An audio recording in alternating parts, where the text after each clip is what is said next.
Not only has the Prime Minister and his government taxed Canadians into poverty, his former Environment Minister called single moms and small businesses arsonists because they oppose the carbon tax. Meanwhile, he ignored the warnings of his own Parks Department that the Jasper Valley had turned into a tinderbox. Warnings that go back to 2017, 7 years ago. Repeated warnings to clear the brush and do controlled burns. Why didn't his government do the job and prevent or mitigate this disastrous fire? Yes. The Right Honourable Prime Minister. Mr. Speaker, it is always astonishing to hear the Leader of the Opposition talk about the impacts of the extreme weather events related to climate change while he opposes any climate action at all. He has no plan to fight climate change, which means no plan for affordability, which means no plan for the future of the Canadian economy. We have a price on pollution that is putting more money back in the pockets of 8 out of 10 Canadians where it applies, and is bringing down emissions and creating growth and jobs. That's what Canadians need. The Honourable Leader of the Opposition. Mr. Speaker, he pretends you can put out forest fires with taxes. Clearly that has not worked. Rather, what he should have done is listen to his own officials who said that the mass buildup of fuel in the Jasper Valley as a result of dead trees needed to be addressed through controlled burns and other clearing methods, and also preparation so that we would have the ability to fight the fire if and when it ever started. All of this is documented in email correspondence and now testimony at a parliamentary committee. Instead of taxing Canadians into poverty, why didn't he fight forest fires? The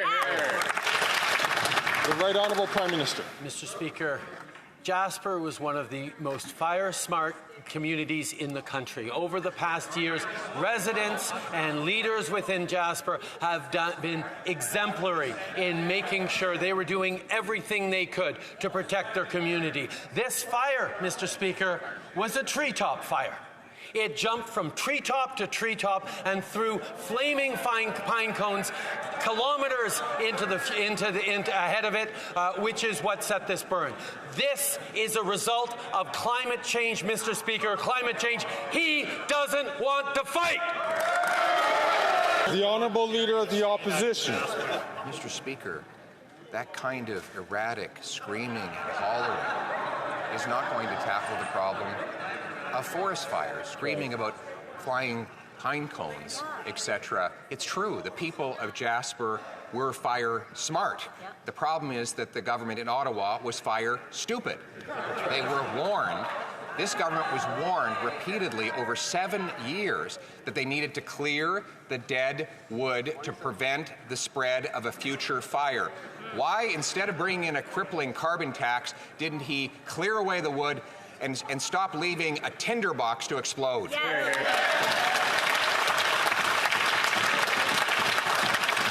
Right Honourable Prime Minister.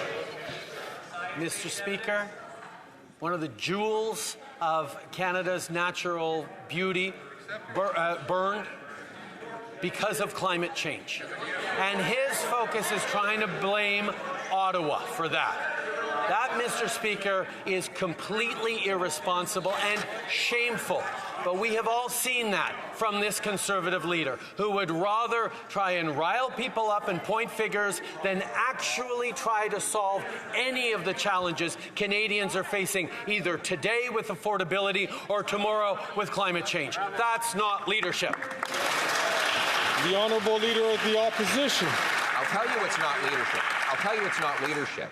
That in February of this year, email correspondence within his government confirmed that they were cancelling a controlled burn specifically for political optics. They did not want to do controlled burns. They did not want to do the same kind of forest management and maintenance that Indigenous people had done for thousands of years, and that had been recommended by both people on the ground and officials in the department.